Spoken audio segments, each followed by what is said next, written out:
Tout presque a déjà été dit dans ce qui a été partagé et dans les cantiques qu'on a chantés.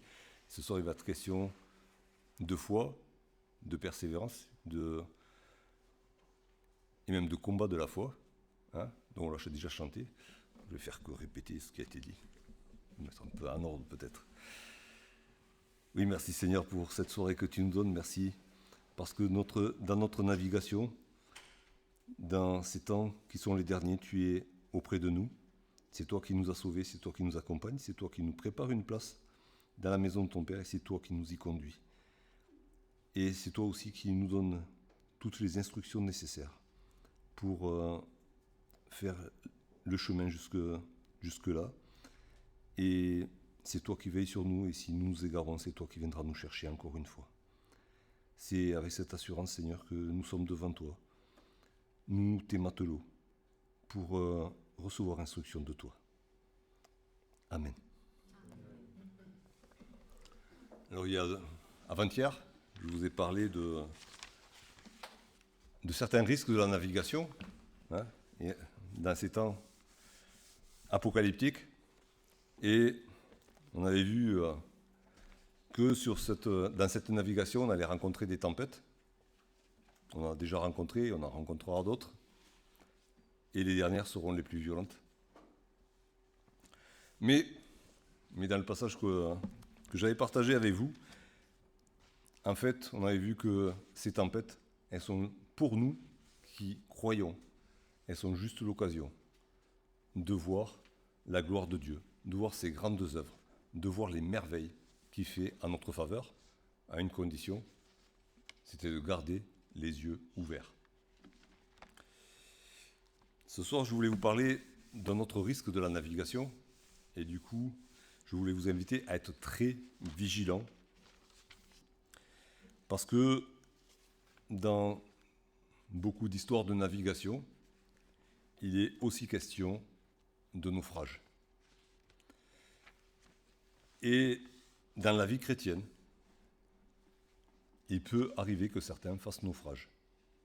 Alors la dernière fois, je vous avais dit qu'on pouvait naviguer, on pouvait envisager notre navigation, soit comme étant tous ensemble dans ce grand vaisseau qui est l'Église universelle. Et ce vaisseau-là, il va traverser toutes les tempêtes et il ne va jamais faire naufrage. Ok ? Donc celui-là, il ne fera jamais naufrage. Par contre, nos embarcations individuelles et même les embarcations collectives que peuvent être les églises locales, elles peuvent faire naufrage. Mais le Seigneur ne nous a pas laissés dépourvus face à ces risques de naufrage. Il nous donne des instructions. Et je vous invite à lire 3 versets dans la première épître de Paul à Timothée.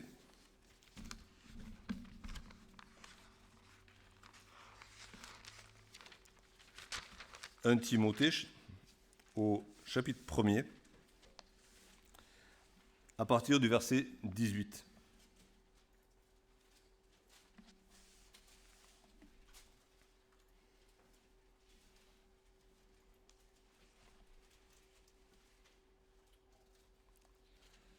La recommandation que je t'adresse, Timothée, mon enfant, selon les prophéties faites précédemment à ton sujet, c'est que, d'après elles, tu combattes le bon combat, en gardant la foi et une bonne conscience. Cette conscience, quelques-uns l'ont perdue, et ils ont fait naufrage par rapport à la foi. De ce nombre sont Hyménée et Alexandre que j'ai livrés à Satan, afin qu'ils apprennent à ne pas blasphémer. Je vais me concentrer sur cette phrase qui commence au verset 18 et qui se termine au verset 19. Afin que tu combattes, je te recommande donc de combattre le bon combat en gardant la foi, une bonne conscience. Cette conscience, quelques-uns l'ont perdue et ils ont fait naufrage par rapport à la foi. D'abord, c'est quoi une bonne conscience ? Vous avez une idée? Ailleurs, il est question de conscience pure. Oui? J'avais pas vu. Lève la main bien haut. Voilà, ok. Respecter l'enseignement de Dieu et Jésus-Christ. C'est ce que fait une bonne conscience, en effet. Entre autres. Oui? Comment? Nature, Mature? ouais, C'est-à-dire? bien. Être sage. Être sage. Ok. C'est le contraire d'être gamin. Ouais, en gros, c'est ça. Ouais, aussi. Si j'ai trouvé une définition, hein, une conscience, une bonne conscience, c'est, et je compléterai cette définition plus tard, c'est une conscience qui fait la différence, qui distingue ce qui est bien et ce qui est mal. Donc ça regroupe un petit peu ce qui a été dit. Hein. C'est quelqu'un qui écoute. Du coup, le bien, manière, ça vient de la parole de Dieu, et j'allais y revenir après. Et non seulement elle distingue ce qui est bien et ce qui est mal, mais elle recherche le bien, elle recherche à se rapprocher de ce qui est bien, elle recherche à faire ce qui est bien, et elle s'éloigne du coup de ce qui est mal, elle rejette ce qui est mal. Ça, c'est une bonne conscience. Et il est dit que certains l'ont perdu, cette bonne conscience. Ils avaient reçu cette bonne conscience, et cette bonne conscience, on la reçoit le jour où on devient enfant de Dieu, le jour où on confesse ses péchés, et Dieu purifie notre conscience, et nous purifie tous entiers, et notamment notre conscience. Et donc on la reçoit, et puis il est dit que certains l'ont perdue. Alors ça, c'est dans la traduction de Louis II. C'est gentillette, c'est gentiment dit, et ça a l'air un peu soft comme ça. Sauf que le mot original en grec, c'est pas tout à fait perdu, parce que là on a l'impression que c'est quelqu'un qui a égaré ses clés de voiture, hein, pas fait exprès, machin, je sais pas où je les ai posées, si je les ai dans la poche, ça va. Mais c'est un acte, c'est actif. Certains ont rejeté, certains ont abandonné la bonne conscience. C'est pas tout à fait pareil. Et puis, il y a un autre mot, c'est la foi. C'est quoi la foi?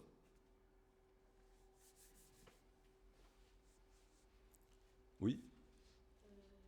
Croire en Dieu. Alors la foi fait qu'on croit, et notamment la foi, nous avons placé notre foi en Dieu, oui. On peut croire en plein de choses. Hein.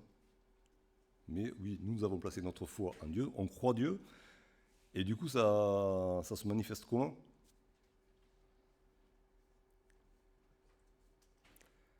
En fait, dans la Bible, le fait de croire, ça marche toujours en parallèle avec le fait d'obéir. Si je crois ce que Dieu dit, si je crois ce que la Bible dit de Dieu, si je crois ce que Dieu dit être bien, c'est bien, eh bien, je vais obéir à la parole de Dieu, je vais faire le bien que Dieu a déclaré être bien. Si je dis que je crois et que je n'obéis pas, ben en fait, je ne crois pas. Ok? Là, il y a un synonyme de la foi aussi, qui est la confiance. C'est la même racine. Hein. Pour ceux qui ont fait un peu de latin ou comme ça, je ne sais pas s'il y en a qui l'ont fait, c'est fides. Fides, c'est la foi, c'est la confiance. Et parce que Dieu est fiable. Donc je crois ce qu'il dit. Donc la foi, c'est une pleine confiance en Dieu. Une pleine confiance malgré les circonstances qui peuvent être défavorables, malgré tout ce qui peut me gêner dans ce qui se passe autour de moi. J'ai confiance en Dieu. Ma confiance en Dieu n'est pas conditionnée par ce que je vis, par ce qui se passe autour de moi. Et la foi est aussi liée, on l'a chanté tout à l'heure aussi, à l'espérance, plutôt il a été question, à l'espérance. Puisque je crois ce que Dieu dit, j'attends qu'il le réalise. Mais j'attends parce que je suis sûr qu'il va le faire. Hein. L'espérance, c'est que je suis sûr que ce que Dieu a dit, il va le faire. Ça va prendre du temps, je ne sais pas combien de temps, mais il va le faire. et je suis confiant dans ses promesses. Et et avant qu'il soit question de conscience, de foi, il est question de combattre le bon combat. La vie chrétienne, c'est un combat. Jésus l'a dit à ses disciples. Et c'est un combat qui ne se terminera pas sur cette terre. Autant que vous le sachiez si vous avez un doute. Mais le combat de la foi, il démarre le jour où on vient au Seigneur et il se termine le jour où on est dans la maison du Père. En attendant, c'est le combat tout le temps. Plus ou moins d'intensité, plus ou moins visible, plus ou moins caché dans nos cœurs, on ne sait pas, mais le combat est toujours présent. On est sur la terre et le prince de ce monde, c'est Satan. Donc le combat, il est pour toute la vie. Et dans les jours qui viennent, je crois, on va vous parler justement des armes du chrétien, ou on vous en a déjà parlé, je ne sais pas. Mais j'aime bien ce passage parce qu'il est dit qu'on est appelé à revêtir toutes les armes de Dieu afin de tenir ferme après avoir tout surmonté.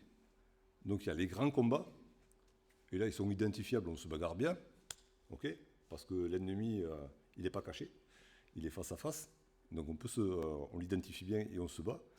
Mais après, peut-être une grande victoire, il faut rester debout. On ne dépose pas les armes, on garde les armes, parce que c'est à ce moment-là qu'il peut y avoir un combat plus insidieux. Donc le combat, le bon combat de la foi, c'est tout le temps, et c'est le bon combat, parce qu'il y a des mauvais combats. Il y a plein de mauvais combats, et si vous lisez plus loin dans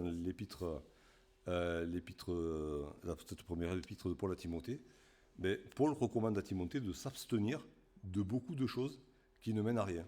Des discussions, des trucs, des parlottes dans la stratosphère sur des généalogies, sur des machins, sur la loi, plein de choses comme ça. Ça, c'est des mauvais combats. Et le bon combat de la foi, c'est vivre la parole qu'on a reçue et la partager, si je peux résumer comme ça. Donc il y a ces trois choses, la bonne conscience, la foi, le combat, et puis le fait que certains ont abandonné leur bonne conscience. Et à cause de cela, ils ont fait naufrage en ce qui concerne la foi. Bon, un naufrage, tout le monde sait ce que c'est. Hein, c'est le bateau qui, au mieux, il s'échoue, au pire, il coule. Voilà. Et c'est une catastrophe, c'est un drame. Bon, des fois, il y en a qui peuvent être sauvés, des fois pas. Là, je ne remets pas en cause la question du salut, d'accord ? Mais c'est la vie à laquelle on est destiné en Jésus-Christ, qui est mise à mal, qui ne porte pas les fruits qu'elle devrait porter, et qui perd toute saveur, et qui... enfin, voilà. Quand on voit un bateau qui sort du port avec toutes ses voiles, c'est magnifique, on dirait qu'il va s'envoler. Quand on voit un bateau qui a dématé, qui a chaviré, qui a été mis en pièces, c'est triste à mourir. Hein. C'est voilà, entre le rêve, c'est le rêve qui s'est écroulé. Et je vous fais remarquer que dans cette histoire de naufrage, Paul ne parle pas de tempête. Il n'y a pas besoin de tempête pour qu'il y ait naufrage, forcément. La tempête peut favoriser un naufrage, mais il y a plein de naufrages qui ont eu lieu. Je parle de la marine de cette terre. Il y a plein de naufrages qui ont eu lieu sans qu'il y ait de tempête. J'ai regardé, parce qu'il y en a qui m'ont frappé un petit peu, mais en 2012, il y a un bateau de croisière, le Costa Concordia. Il a fait naufrage sur une mer de cartes postales. Il n'y avait pas de tempête. C'est juste le capitaine qui a fait des trucs qu'il n'aurait pas dû faire avec son bateau. Hein. Et du coup, voilà, presque 40 morts, un bateau détruit sur une mer de cartes postales. Ok ? Donc, le problème dans notre vie de navigation sur ces temps apocalyptiques, et ce qui risque de poser vraiment problème, c'est pas tellement les tempêtes, c'est l'attitude de notre cœur. C'est ce qui se passe au-dedans de nous qui risque de nous faire naufrage. Et c'est à cela que nous devons être attentifs.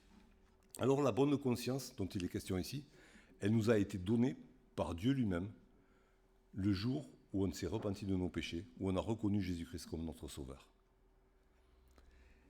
Cette bonne conscience, elle est soutenue, entre autres, par le Saint-Esprit qui est venu habiter en nous et qui réveille notre conscience pour lui dire « Oh là, attention, là, tu es en train de faire fausse route par rapport au péché. » D'ailleurs, Jésus a dit, c'est le Saint-Esprit qui convaincra le monde de justice et de péché. Donc, le Saint-Esprit est là, qui réveille notre conscience qui a tendance à s'endormir pour qu'elle reste une bonne conscience, une conscience qui identifie ce qui est bien et qui rejette ce qui est mal, et qui veut faire uniquement le bien. Certains l'ont abandonné, certains l'ont rejeté. Et il faut savoir que Dieu nous a donné, c'est Pierre qui le dit, Dieu nous a donné tout par Jésus-Christ, par sa parole, tout ce qui contribue à la vie et à la piété. Dieu nous a tout donné. Il nous a donné une bonne conscience, il nous a donné la foi, il nous a donné l'espérance. Mais une fois qu'il nous l'a donné, qu'est-ce qu'on en fait, nous? Et on est appelé à entretenir tout ce package du salut que Dieu nous a donné. On n'est pas seul pour le faire, mais on doit l'entretenir. Si on ne l'entretient pas, si on n'y prend pas garde, ce cadeau que Dieu nous a fait, il va se déliter, il va s'abîmer, et puis à la fin, il va plus rester grand-chose. Et comment est-ce qu'on peut entretenir notre bonne conscience? Cette conscience qui fait la différence entre le bien et le mal, cette conscience qui nous fait faire le bien, qui nous pousse à faire le bien et qui nous fait rejeter le mal, mais notre bonne conscience, elle est entretenue par la parole de Dieu. Dans le livre du Lévitique, par exemple, Dieu donne des lois à son peuple d'Israël pour différentes choses et surtout pour lui rendre un culte qui lui soit agréable. Et dans Lévitique 10, au verset 10, il est écrit que Dieu donne ses lois à son peuple, et notamment aux sacrificateurs, pour qu'ils sachent faire la différence entre ce qui est saint et ce qui ne l'est pas, ce qui est profane. Et si on ne prend pas le temps de lire, de méditer la parole tous les jours, notre bonne conscience, elle va se dégrader.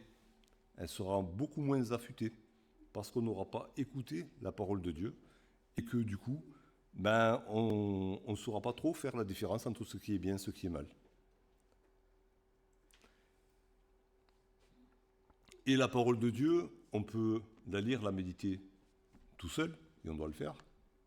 On peut aussi la lire, la méditer au sein des réunions de l'Église. On peut la lire, la méditer dans un camp comme celui-ci.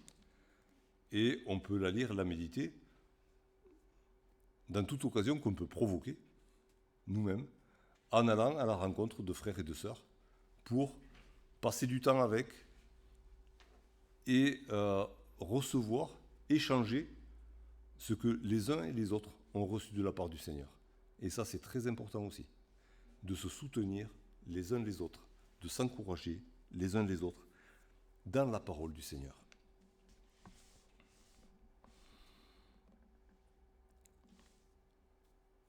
Alors, perdre la bonne conscience ou l'abandonner, généralement, ça ne se fait pas d'un coup d'un seul comme ça. On ne se lève pas le matin en disant « ça ne m'intéresse plus ». Ça peut arriver, mais c'est plutôt rare. C'est plutôt quelque chose qui s'installe petit à petit et qui, petit à petit, on s'éloigne de la bonne conscience. Et du coup, il y a des symptômes, il y a des warnings qui doivent s'allumer à certaines occasions. Et la parole nous demande de nous examiner nous-mêmes. Et chacun est appelé à s'examiner soi-même. Alors il y a un passage qui est hyper connu, hein, c'est dans 1 Corinthiens 11, où au moment de partager le repas du Seigneur, il est dit que chacun doit s'examiner soi-même, mais ce n'est pas uniquement à ce moment-là. Okay, parce que si on attend le dimanche matin pour le faire, il risque d'y avoir beaucoup de boulot. Hein. Autant le faire tous les jours. Okay, tous les jours, notre bonne conscience, elle est impactée par tout ce qu'on vit, tous les contacts qu'on a dans le monde, par les réactions des uns des autres, par ce qu'on entend, par ce qu'on voit, par les choix qu'on a faits qui n'étaient peut-être pas tout à fait bons. Tout ça, ça impacte notre bonne conscience. Et on a besoin de s'examiner. À un moment donné, il faut se poser, dire oh, qu'est-ce que j'ai fait aujourd'hui? Est-ce que c'était vraiment la bonne conscience que Dieu m'a donnée qui m'a fait faire ces choix-là, ces paroles que j'ai dites, ces choses que j'ai regardées? Ou est-ce que je me suis éloigné? Est-ce que j'ai abandonné à certains moments la bonne conscience que Dieu m'a donnée? Est-ce que je l'ai nourrie, cette bonne conscience? Est-ce que j'en ai pris soin? Est-ce que par la parole, par peut-être un SMS que j'ai envoyé, et du coup j'ai une réponse d'un frère, d'une sœur, quelque chose comme ça, est-ce que j'ai fait quelque chose pour la maintenir en bon état? On est appelé à s'examiner, mais la parole nous dit aussi, et c'est une responsabilité qu'on a tous, du moment qu'on est enfant de Dieu, on doit aussi prendre soin de nos frères et sœurs. Chacun des enfants de Dieu est responsable de tous les frères et sœurs avec qui il est en contact, et même de ceux avec qui il n'est pas en contact. Même ceux qu'il ne connaît pas, qui sont à l'autre bout de la planète. On est tous responsables les uns des autres. Et chacun de nous doit prendre soin des frères, des sœurs qu'il connaît. Chacun de nous doit prier pour les frères et sœurs qu'il connaît et ceux qu'il ne connaît pas, parce que ça on peut le faire. On peut prier pour tous nos frères et sœurs sur toute la terre, même si on ne les connaît pas, Dieu les connaît. Et chacun de nous, s'il voit son frère, sa sœur, qui est en train de perdre sa bonne conscience, qui est en train de l'abandonner, chacun de nous a le devoir d'aller voir son frère, d'aller voir sa sœur, et de lui dire attention, là tu es en train de dériver et tu es sur le chemin du naufrage. Attention à toi. Et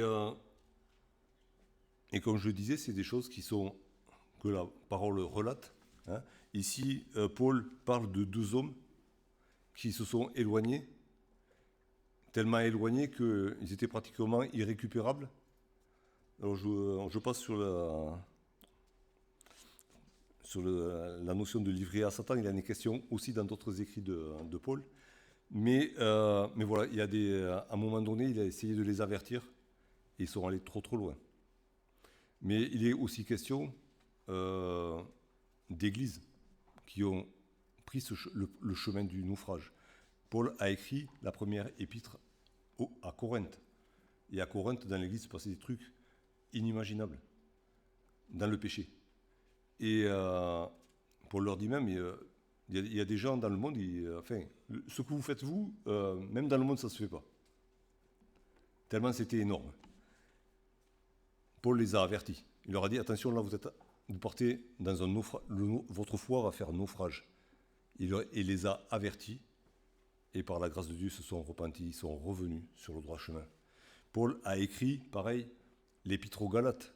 Eux, c'était dans un autre genre de dérive qui partait. Mais c'était pareil, leur foi allait faire naufrage. Et Paul les a avertis. Et dans les premiers chapitres de l'Apocalypse, il est question de ces 7 églises. Et pour la plupart de ces 7 églises, Jésus les avertit. Attention, là vous êtes en train de partir. Et pour certains, ils avaient déjà bu le bouillon bien comme il faut. C'était le dernier avertissement. Attention, bientôt vous allez faire naufrage. Et c'est ce qu'on est appelé à faire, de la même manière que Paul l'a fait. Alors, on n'est peut-être pas des grands écrivains, on ne va pas écrire une belle lettre à une grande église, mais Jésus a dit, si tu vois ton frère qui pêche, que tu avertis ton frère, et qu'il se repent, tu as gagné ton frère. C'est-à-dire que tu lui as évité le naufrage, tu lui as évité le jugement. Alors on doit le faire. C'est notre devoir, on doit veiller d'abord sur nous et veiller sur nos frères. Et quels sont les signes qui peuvent nous attirer notre attention, autant sur nous que sur nos frères et sœurs? Un des signes, c'est le péché. Si il y a un péché que je réitère dans ma vie et que je ne demande même pas pardon, c'est quelque chose que je refais. Attention, je suis en train de dériver vers le naufrage. Si je vois mon frère, ma sœur faire la même chose, je dois l'avertir aussi. Mon frère, ma sœur est en danger. Si la parole est claire dans ce qu'elle me demande de faire et que je ne le fais pas, je commets un péché. La désobéissance est un péché. C'est Samuel qui a dit à Saül que la désobéissance à Dieu est pire que l'adoration des idoles. Donc si la parole me dit fais ça, et que, un peu comme Jonas, Dieu lui a dit va là-bas, et lui il est parti là-bas. Si je me permets ce genre de comportement, attention, les warnings doivent s'allumer. Je suis en train de faire naufrage. Si mon frère, ma sœur fait comme ça, attention, elle va faire naufrage. Si mon église fait ça, attention, on va faire naufrage tous ensemble. On doit s'avertir. Quelque chose que j'ai trouvé aussi qui est un signe, mais alors là déjà on est presque sous l'eau là. C'est l'amertume. L'amertume, c'est le fait d'avoir de la rancœur envers Dieu ou envers les frères et sœurs, parce que les choses ne se sont pas passées comme on aurait voulu qu'elles se passent, par exemple. Et ça, c'est grave. J'ai même entendu quelqu'un qui m'a dit « j'en veux à Dieu parce qu'il a pris mon mari ». Quand on arrive au point d'avoir... Alors, forcément, il n'a pas dit « j'ai de la haine contre Dieu », mais c'est pas loin de la haine. Après, la rancune, c'est pas loin. Hein. C'est grave, c'est très grave. Dieu est la personne qui nous a le plus aimés au monde. C'est la personne qui nous aime le plus aujourd'hui. C'est la personne qui nous aimera le plus demain et pour l'éternité. Et supposer que Dieu nous ait fait quelque chose parce qu'il ne nous aime pas, on va dire, c'est la pire des insultes qu'on peut faire à Dieu. Dieu est amour. Et dire qu'il nous a fait du mal volontairement, c'est pas possible. Et entretenir ça dans son cœur et le passer en boucle, parce que les personnes qui sont dans cette attitude-là le repassent en boucle, que ce soit envers Dieu ou envers les frères et sœurs, mais c'est quelque chose de très grave, déjà, en soi, et ça rend aveugle. Parce que quand on se trompe sur les intentions de Dieu, quand on se trompe sur la personne de Dieu, comment est-ce que vous voulez qu'on puisse voir les merveilles que Dieu fait dans les tempêtes qu'on traverse? Ça rend complètement aveugle. Et ces personnes-là, elles sont déjà naufragées. Elles se retrouvent, désolé, mais elles se retrouvent touchées, coulées sur une île déserte, coupées de Dieu, réellement, coupées des frères et sœurs, même si elles n'ont pas renié la foi, ce qui semble des fois un peu bizarre, mais c'est... voilà. Sur une île déserte, mais pas celle de Robinson Crusoe, il y a tout ce qu'il faut pour vivre. Hein. Une île déserte, rien qu'avec du sable et des cailloux. Hein. C'est plutôt inconfortable. Et ces personnes-là, elles passent leur temps à se plaindre. Alors si, dans votre cœur, vous sentez que vous prenez ce chemin-là, que vous vous plaignez de ce que, peut-être ce qui est réel que vous avez pu subir. Je ne dis pas que la vie est tendre. Je ne dis pas qu'il vous est jamais arrivé de malheur. Je ne dis pas que vous n'avez pas des problèmes. Moi aussi j'en ai. Okay. Là-dessus, on est tous égaux. On n'a peut-être pas les mêmes, mais on a tous ramassé dans la vie. Quel que soit notre âge, on a tous pris des beignes, déjà, et ça fait mal. Okay. Là-dessus, je ne nie pas la souffrance que vous pouvez avoir dans votre cœur. Mais en arriver à en vouloir à Dieu, à cause de votre souffrance, là, c'est grave, vous êtes sur le chemin du naufrage. Si j'en arrive à ça, si un jour, vous m'entendiez me plaindre de Dieu, venez me voir de suite. Il me dit, attention Ramon, là, tu es un naufragé en puissance, tu es déjà naufragé. Ok, venez m'avertir, s'il vous plaît. Et puis, il y a, alors, lié à l'amertume, c'est la conséquence directe derrière, c'est le désespoir. Il y a des chrétiens qui sont désespérés. Il y a des églises qui sont désespérées. On a fait des choses, ça n'a pas marché. Ça ne sert à rien de rien faire, ça ne marchera pas. On attend que Jésus revienne nous chercher. Parce que sur cette terre, il n'y a rien à faire. Tout va s'écrouler. Tout est mort, il n'y a pas d'avenir. Alors, d'un côté, c'est vrai, la vie sur cette terre, elle n'a pas d'avenir. Ok ?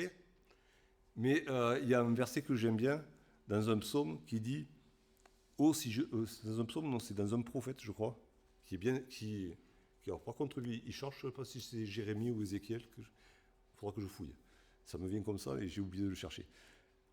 Oh, si je n'étais pas sûr de voir la grâce ou la compassion de Dieu sur la terre des vivants. La grâce de Dieu, sa compassion va nous amener dans sa maison. Ok. Mais elle va se manifester sur cette terre, aujourd'hui, parmi nous. D'une manière ou d'une autre. Alors, on n'a pas le droit d'être désespéré. En tant qu'enfant de Dieu, le désespoir, il est dehors. Parce que nous avons le Dieu de l'espérance. Alors, l'espérance et le désespoir, c'est incompatible. Okay ? Alors, s'il y a de l'espérance, ça met le désespoir dehors. Alors, ne nous laissons pas influencer par de tels propos, mais toujours, gardons nos yeux sur l'espérance que Dieu nous donne par Jésus-Christ. Parce que des désespérés qui viendront nous couler le moral, on va en trouver. Des situations désespérées à vue humaine, il y en a plein. Alors, je pourrais vous en sortir là, à l'appel. Il y en a. Mais l'espoir, l'espérance que Jésus donne, elle balaye tout ça.